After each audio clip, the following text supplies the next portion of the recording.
Estas férias leve o observador no bolso. Na praia, no campo ou entre viagens, acompanhe toda a atualidade sem limites. Assine com 40€ de desconto e habilite-se a ganhar uma estadia de 2 noites num dos hotéis boutique da Small Portuguese Hotels.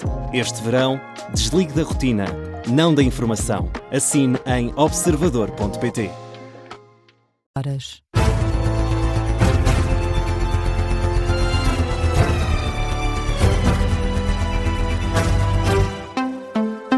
As notícias com Marta Caramelo Nobre. O mapa de ocorrências da Proteção Civil marca a esta hora apenas uma ocorrência significativa, o incêndio no Sabugal, no distrito da Guarda. No terreno estão perto de 350 operacionais, apoiados por cerca de uma centena de meios terrestres, sendo que a esta hora não há meios aéreos disponíveis. Em declarações à RTP esta noite, o presidente da Câmara Municipal do Sabugal diz que espera que o fogo seja dominado durante esta madrugada. Neste momento as coisas estão bastante mais calmas, que da frente aqui, que é junto à Quinta de Santo António e que vai em direção à Quinta do Monteiro. A preocupação maior é esta aqui, onde há algumas habitações isoladas. A GNR já mandou evacuar essas zonas, onde há mais perigo. Portanto, e depois há uma outra frente que estava a caminhar para a Guarda, que está controlada. Portanto, as coisas neste momento estão muito mais calmas. Vamos esperar pela noite com que a temperatura desça para que consigamos fazer um combate eficaz. Também estamos a aguardar mais meios terrestres, portanto, que estão a agrupar. A qualquer momento chegam, portanto, para ver se conseguimos durante a noite resolver o incêndio.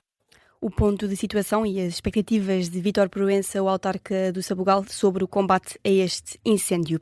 A Azores Airlines confirma uma aterragem de emergência esta noite de um voo com cerca de 140 pessoas a bordo que partiu de Ponta Delgada. O destino era Toronto, no Canadá, mas o voo divergiu para a base das Lajes, na Ilha Terceira. A companhia aérea fala na detecção de odores não caracterizados a bordo. A fonte do Serviço Regional de Proteção Civil e Bombeiros adiantou à Lusa que 6 pessoas foram transportadas na noite de terça-feira para unidades de saúde da Ilha Terceira.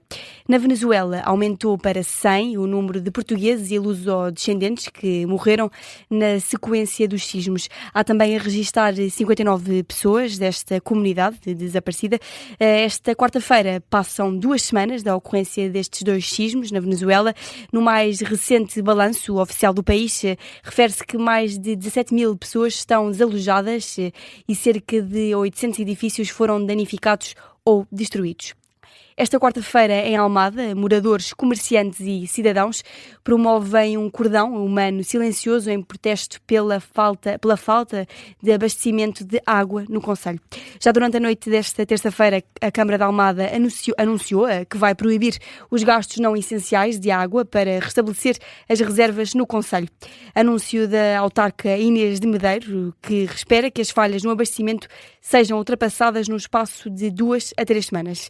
A Presidente da Câmara revela ainda que em curso está já a criação de um sistema de distribuição de água por cisternas para as zonas mais críticas e para os equipamentos mais vulneráveis e garante que o município vai reforçar as ações de fiscalização. Portanto, vamos ter que ser ainda mais rigorosos e proibir mesmo qualquer regra, não é apenas a pública, a privada. Por outro lado, também já estamos a pôr em marcha todo um sistema de distribuição de água por cisterna para as zonas mais críticas, para poder fornecer água às populações e, naturalmente, mais uma vez, garantindo sempre o fornecimento de água aos equipamentos mais frágeis. E também, é verdade, também vamos lançar uma grande campanha de fiscalização a tudo o que seja desvio indevido de água.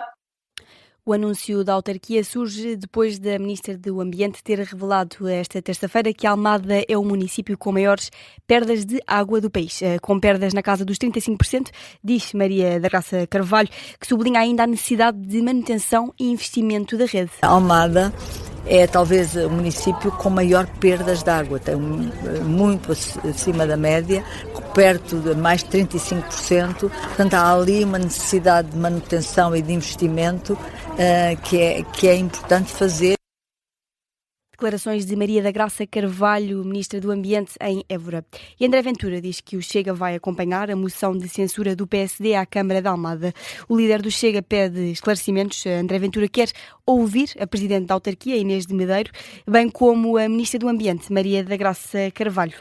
O Chega vai acompanhar a moção de censura apresentada pelo PSD ao Executivo de Almada, através dos seus autarcas, mas também devemos exigir à Presidente da Câmara de Almada, a doutora Inês de Medeiros, porque é que só ontem a senhora Presidente da Câmara se dignou pedir ajuda e pedir a intervenção governamental. E também porque é que a senhora Ministra do Ambiente, que diz que não recebeu nenhuma informação sobre o sucedido, mas há dias que nos jornais, nas televisões, nas agências informativas, nos autarcas, se sabe que não há água, que não há abastecimento e que há dificuldades severas de acesso em muitas partes do concelho. Declarações de André Ventura esta tarde na sede nacional do partido, a assegurar que o Chega vai juntar-se ao PSD na moção de censura a Inês de Medeiros devido aos constrangimentos no abastecimento de água em Almada. E mudamos de tema. O Ministro da Educação rejeita novas alterações ao calendário dos exames nacionais.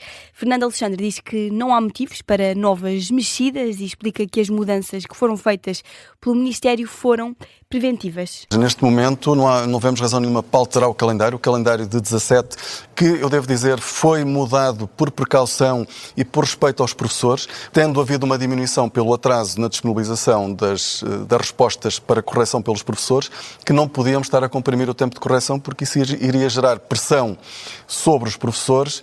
Sobre os constrangimentos causados às famílias, o governante reconhece o impacto das alterações ao calendário e garante que, caso existam famílias prejudicadas, o Estado deverá indemnizá-las. É claro que a alteração de um calendário pode afetar a alguma família, é possível.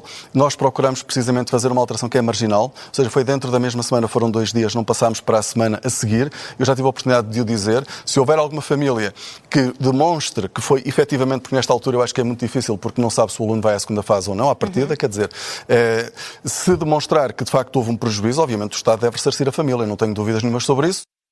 Garantia de Fernando Alexandre em entrevista à CNN Portugal. O Ministro da Educação defende o processo, mas admite que a transição para o digital devia ter sido feita de forma gradual. E o Vice-Presidente do PSD, Alexandre Poço, sai em defesa do Ministro da Educação.